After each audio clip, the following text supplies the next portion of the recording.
المليارات اللي عندي اللي مش عارفه تعمل باصتين على بعض في قلب الملعب وضعها ايه؟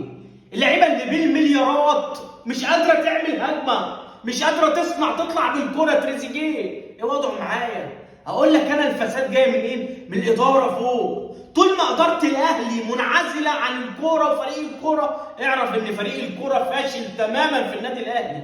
من امتى كنت تسمع ان في اداره سكاوتنج ومش سكاوتنج؟ فين مدير الكوره؟ فين سيد عبد الحفيظ اللي كان بيقعد يشخر للعيبه على الخط؟ فين الناس دي؟ فين الناس اللي كانت بتوقف اللعيبه دي عند حدها؟ اللعيبه مش شايفه حد. اللاعب والله ما شاف لا اداره ولا مديرين ولا اي حد. خلاص الاداره وصلت للعيبه ان انتوا فوق اي حد. فين يا مشجع يا عبيط؟ لما مشوا لك احلى مدافع في القاره وما عرفناش نعوضه. فين عبد المنعم يا مشجع يا عبيط؟ فين لما ضحكوا عليك وجابوا لك اشرف داري يقول لك يا عبيط انا اعوض عبد المنعم بداري يا عبيط؟ فين لما كان معلول بيعتزل يا عبيط يا مشجع يا عبيط وما عرفوش يعوضوه باك ليفت يا عبيط؟ معلول مش عارف تجيب